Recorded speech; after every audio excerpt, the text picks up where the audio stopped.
On this episode, we're going to do two reviews. The first one's going to be the latest ChocoPro event. We have 221 with two matches. They're only strictly with tag teams on this one. And also, I have to say the Jonkin tournament was very interesting for me to watch. And also, we're going to review a much past event from this month of April from DDT Pro Wrestling. This one is the semifinals of King of Street Wrestling. If you remember, I reviewed this. There were 4 matches. It was all first rounds. But who will advance in the finals? That is the question we're going to do. And also, I got some interesting updates that I felt compelled. This one is coming from a recent tweet by SAKI, who is, of course, a Joshi wrestler from Japan.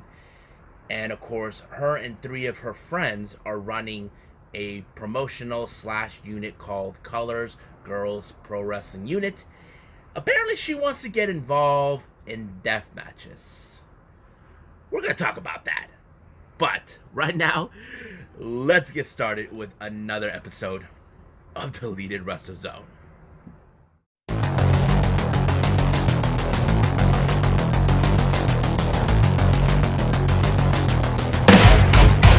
Are you ready? Get up, get up! Get up, get up! Get up, get up! Get up, get up! Get up, get up! Get up, get up!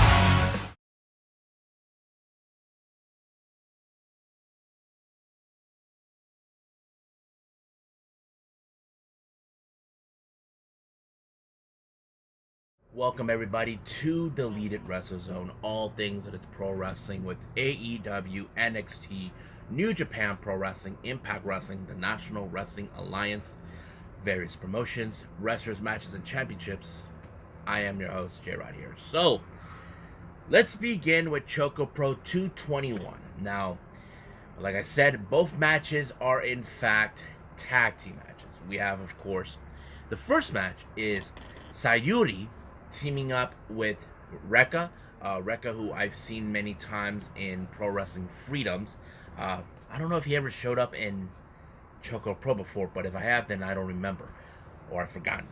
Their opponent is none other than the silent one known as Hagane Shino, and one half of CDK, one half of the KOD and Asian Dream Tag Team Champions, Masahiro Takanashi. Now, this match was mostly, from what I can see, they were picking mostly on Sayuri. Now, the reason Sayuri has been picked up is because she's the only female in this particular match.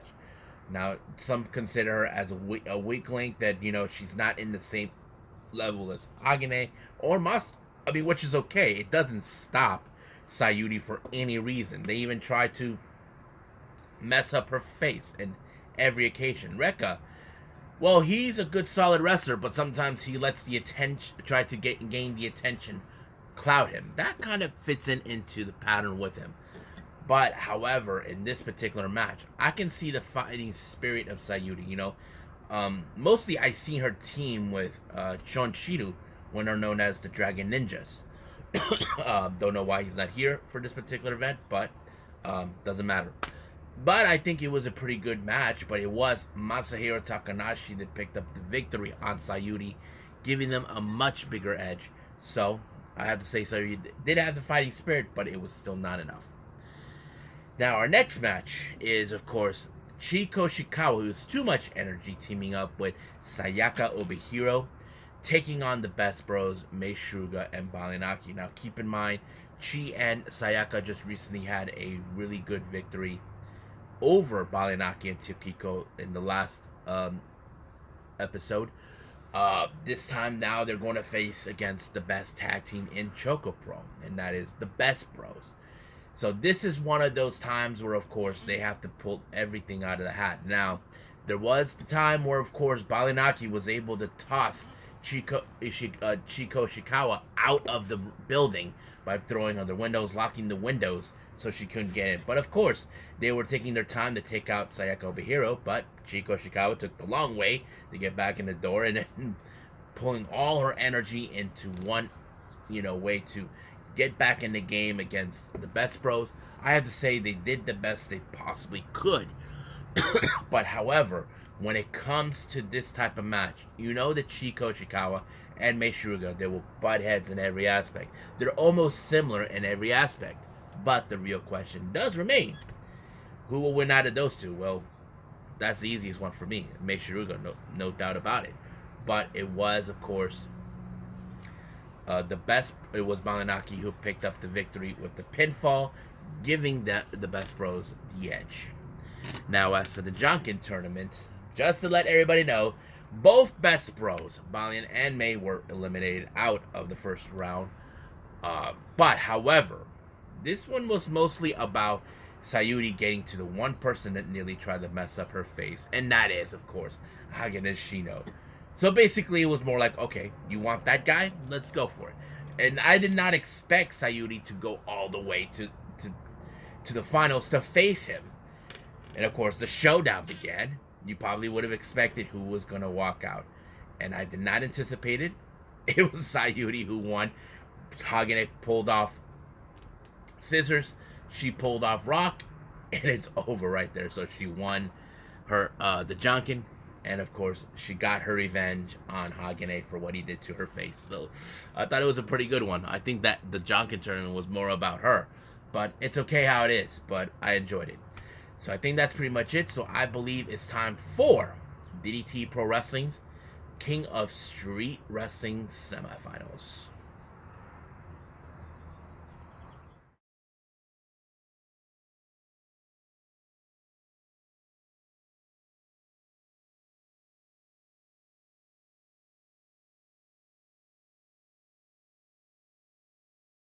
Alrighty then. Now, I did mention before, DDT Pro Wrestling started this thing not too long ago with King of Street Wrestling. Now, we had 4 matches in the first rounds, and we already had 4 of the competitors involved. Now, in this particular is the semifinal, so we only have 2 matches in this one. First one, it takes place in a sort of like wilderness, outdoorsy countryside in Japan. Don't ask me where. It was Chris Brooks versus Hikaru Mashida. Now, I don't know. Mashida, he's this guy who looks more like a Muay Thai. But the match was in a uphill location. I don't know exactly where, but let's just call it the middle of nowhere. Because that's what it seems to me.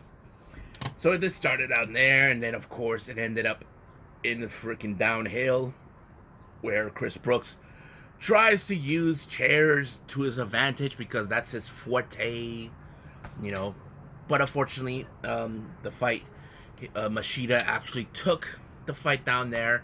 And then Chris Brooks had the audacity to climb a damn tree, see if he can run away from the guy. But Mashida, I don't know if he was brave or foolish enough, he actually decided that I'm going to chase him up the hill, damn freaking tree.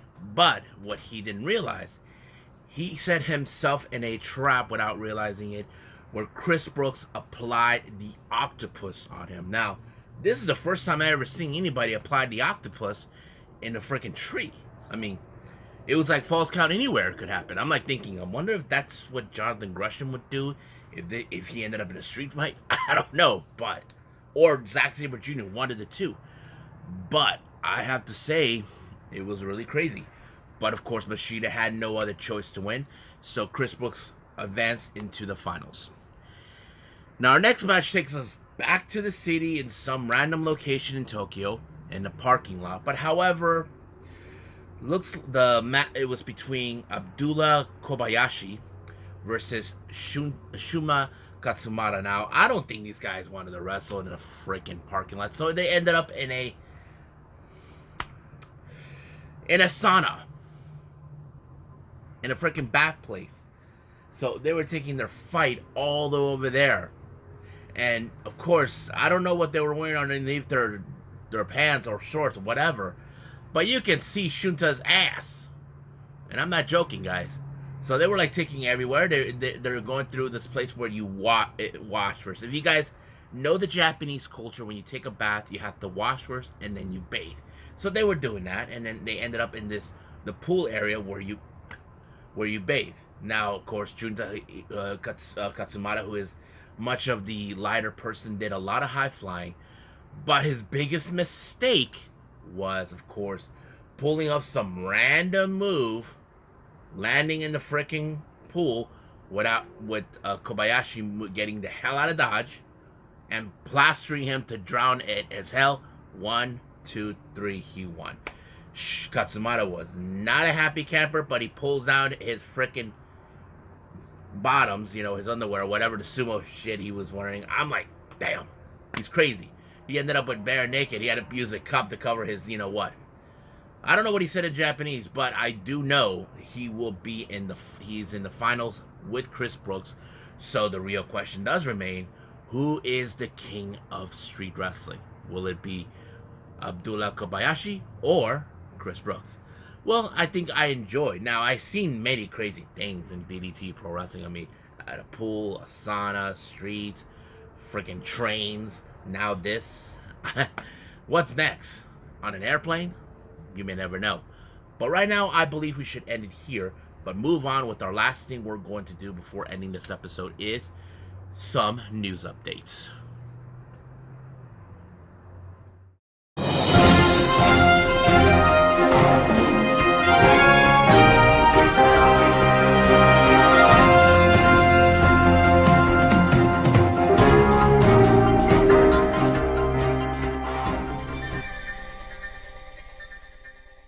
Okay, first things first, I want to get this one out of the way. I don't know what it is, but you guys tell me what you think this is. As you know, I've been following a lot of the Joshi wrestling. Recently, I've been following SAKI, who is once a member of the Actress Girls Colors group brand.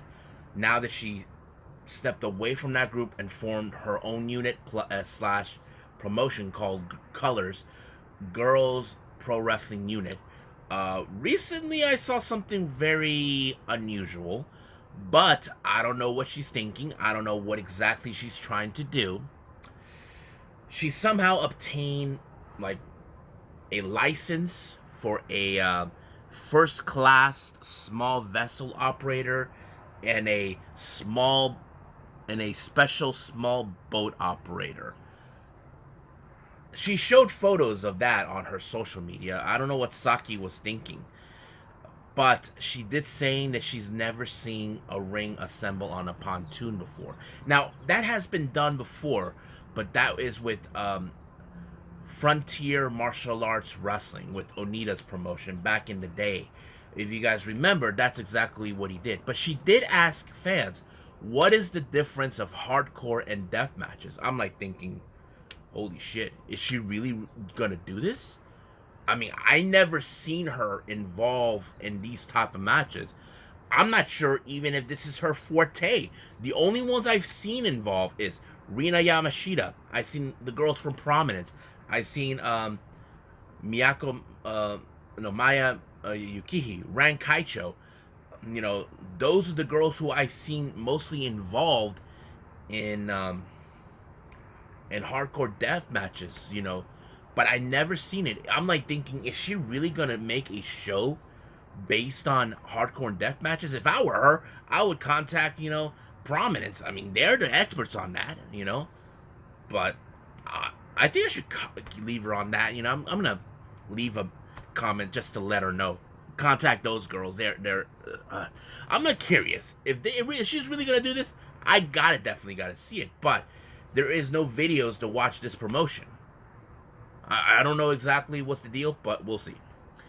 Now, the last thing we want to do, this is coming from a very unusual crossover or whatever, involving Dragon Gate's Open the Triangle Championship. Now, if you guys are not familiarized with that particular titles, it's a three-way trios title, which is Open the Triangle Gate. Basically, it's a trios.